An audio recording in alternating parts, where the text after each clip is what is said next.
This is Selisbin. His friends know him as Selisbin the Sleaze, but I'll call him Ben. Ben has come to Arete Landing with a purpose. What that purpose is, I'm not totally sure of, but he did give me a hint about a campaign as he threw a dock worker's overalls into a nearby trash receptacle as I arrived for the interview with him. Ben isn't a very patient nanomage, nor does he like getting his hands dirty. A true bureaucrat through and through. Okay, sorry Ben, but as they say, the truth hurts. Anyway, Ben was told about how the dock workers were being treated here under Desmond Calitri and his goons, so he thought, why not make friends and get some campaign money as well? It was a perfect plan to Ben. But of course, there are no such things as perfect plans. It wasn't long before Ben realized much, if not all, of Arete Landing was under Calitri's thumb, and in his pocket.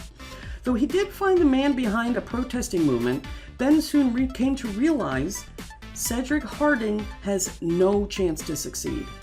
It wasn't long after that, things began to go downhill fast. Calitri caught wind of what Ben was doing, and Ben knew he needed to leave. Fast. But being broke, as he left his wallet back home, Ben had no way to pay for, or even bribe, his way to get a ticket at the ICC spaceport off Arete Landing. What was he to do?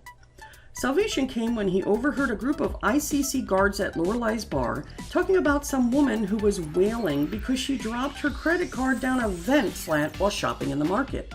Ben suddenly had an idea. He could find that credit card and return it. Surely there would be some reward for its return. Another one of his perfect plans indeed. Of course, it wasn't at all easy to get said credit card.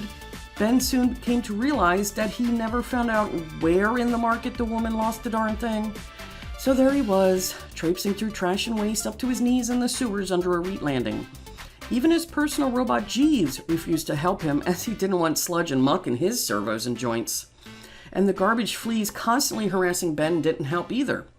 But Ben is a persistent fellow, for sure enough, he caught the glimpse of an object floating down a trail of muck and slipped behind some barrels. Sloshing and cursing all the way, Ben carefully maneuvered around the barrels and was shaking hands, more from the freezing cold and excitement. Ben saw the telltale pattern of an ICC-issued credit card. Wiping the gunk off the front of the card revealed the name of the owner, Lenora Marty.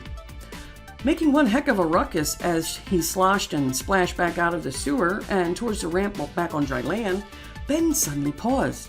Why did that name sound so familiar? No, it couldn't be, could it? Could this piece of Omnitech technology in the palm of his hand belong to that Lenora Marty, who stood him up at his senior prom? It probably wasn't, but this goes with my story. Rage filled his mind as he turned to Jeeves and ordered the robot to hack into that woman's account. Steal all her credits and send them to me, leaving nothing, not even a 1, and make sure there is no trace of what you did, Ben commanded Jeeves. With a robotic sigh, Jeeves took the credit card and placed it into a slot on the side of his head. Very well, Master Selzabin, Jeeves replied. In mere seconds, Ben received an alert on his integrated GUI about a deposit of 15,000 credits. Then, with a metallic whir and a wet plop, the offending credit card was dropped back into the sewer water. Satisfied, Ben whistled as he continued upwards and onwards out of the sewers with Jeeves close behind.